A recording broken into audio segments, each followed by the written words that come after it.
Welcome back to our study of becoming God's people and what it means to be God's people in the world today, looking at Genesis through Deuteronomy. If you were with me last week, we talked about the crossing of the Sea of Reeds and how Moses' song was a fitting tribute to that crossing and kind of the background um, to that event. This week we are looking at Exodus 16, and we are talking about God's provision of manna in the desert and looking at um, what it means for God to provide food for the people of Israel. At least that's where my reflection goes, and how we as the community should respond to God's provision in our own day and age, and how we can apply um, the story of the manna to our own setting here and now.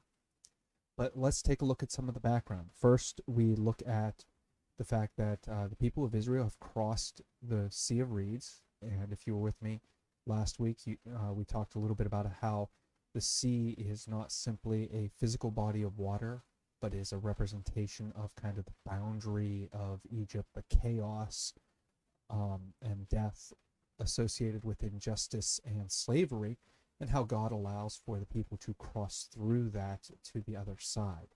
Now that they are on the other side, even though Moses' song talks about how the people have ascended the mountain, we see that they are in the wilderness. And they are going to pass into the wilderness or different wildernesses 7 different times, or 7 different wildernesses. And we should pay close attention to that because the number 7 obviously means complete or perfect. And the wilderness, the desert in the Old Testament, is not simply a place of um, despair and grief. It's not simply a place of scorching heat. It is a place where an individual goes to grow with God. We see this especially in Elijah. He goes into the wilderness, and there he experiences God's provision, and he grows closer to God. He understands God more. This even filters into the New Testament, where we see Jesus go to the wilderness for 40 days.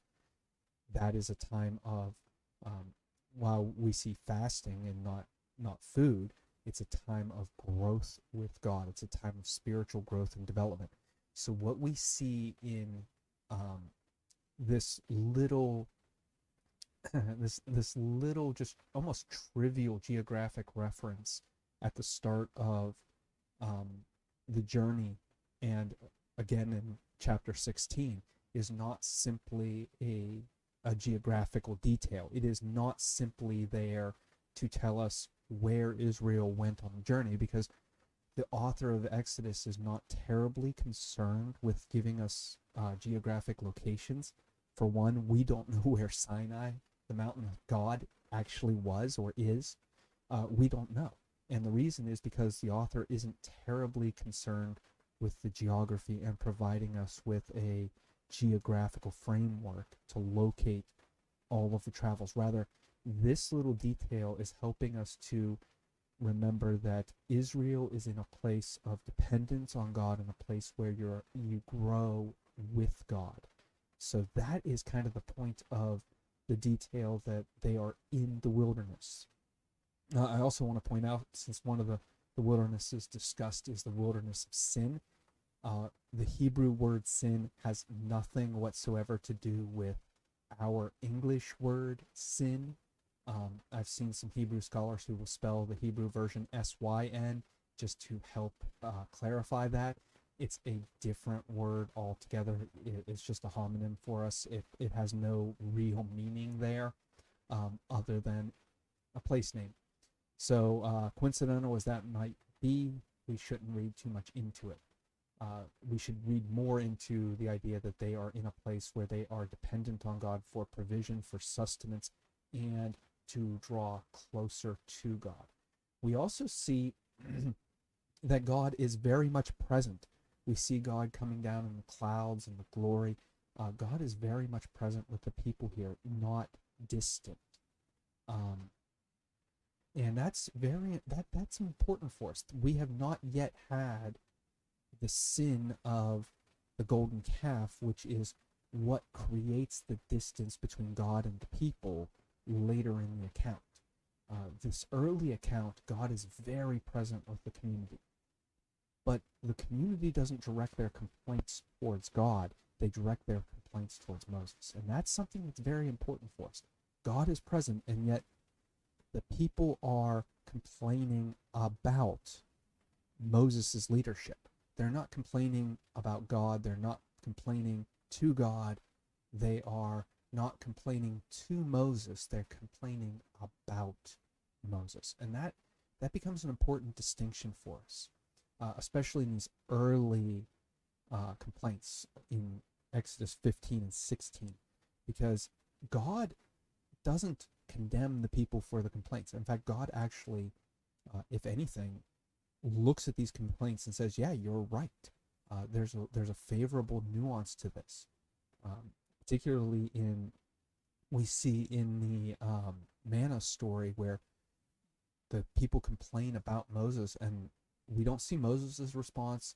We don't see Moses crying out to God. We see the people complain about Moses and his leadership, and then God responds with, yeah, the people are hungry, let's feed them. So God is very much okay with their complaining at this point, because the complaints are legit and justified. And so we should interpret based on that, and not on the idea that that somehow this is the later people of Israel grumbling and complaining, even though they've been provided for the entire time. So the first complaint, as well it would be in the desert, is that there is no water. This comes early on in the journey. There's no water for us to drink. And the only water that is here is polluted in some way. It is bitter. God commands Moses, throw a tree into the water. Now, we're not really 100% confident what is supposed to be happening here. There might be a reference in this passage to the tree of life in Eden. Possibly, I don't know. I don't know that quite grasps it. Maybe, certainly possible, but not crystal clear to me. But this tree is supposed to in some way indicate that God is working through Moses the same way that God worked through Moses and Aaron with Pharaoh. In fact, if you look at chapters 15 and 16, as the people complain, they kind of take on the role of Pharaoh. They are a little more gracious, and they are understanding, and they listen a little better than Pharaoh, or a lot better than Pharaoh. But we still see this same motif where God is telling Moses, act through this piece of wood. At first it was a staff, and here we have kind of a tree branch. Act through this wood and a miracle will happen. We also have the idea that in chapter 16, Moses doesn't necessarily speak to the people. Aaron kind of takes on that speaking role, speaking God's commands to the people. This is similar language to how Moses and Aaron confronted Pharaoh. And so we do see that there's a little bit of the same lesson being learned with the people, that they are encountering God in the same way that Pharaoh encountered God. The difference is that this people, unlike Pharaoh, is going to listen and accept Moses, and ultimately they are going to change their hearts and their minds a little bit. They are not going to be as cruel and as contemptuous as Pharaoh was, and Moses becomes the genuine leader of the people. So where Pharaoh rejected, the people accept. But it is a lot of similar language, a lot of similar motif here. That kind of brings us up to chapter 16 and manna. And this is a curious case where the people are hungry, and God says, yes, the people are hungry, let's feed them. And God feeds them this substance that is unknown to the people of Israel, hence they call it manna, which literally means, what is this? They don't know. They don't know what it is, so they never really identify it. They never really name it. And and yet they are to sustain themselves on it. They are to eat it day in and day out. This is going to become the staple of their diet. But it also means that in their journey through the wilderness, they don't have to kill and eat all of their flocks and herds. They don't have to scrounge through the desert to try to find food. They are going to exit. They are going to exit the desert with the same wealth and the same amount of the same number of goods as they entered the desert with. God is going to carry them through to the other side based purely on the grace of this particular food that the Israelites don't understand.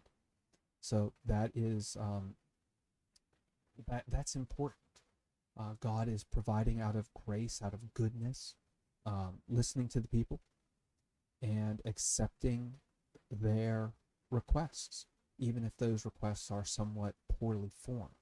And that teaches us a lot about God's commitment to us as humans and how God interacts with us even when we don't necessarily do things the right way, when we don't necessarily understand how we should be communicating, and we are somewhat pompous and arrogant in our demands. God still communicates, still listens, and still is a good judge who provides for the people. So that's basically it for this week. I know it's a little shorter than I've been going, but still, not as much room to talk about. I'm not skipping over as much as I have been. So that brings us up to speed. My reflection is more about God's provision and what that means for our lives and how to set up our communities. So you can read that. It's in the link below. But until we meet again, if you have any questions or comments, please let me know. I would love to hear from you. It's been good to hear some people talking to me about how they have found some blessing in these videos. So if I can help you in any way, please reach out. Until we meet again, God bless.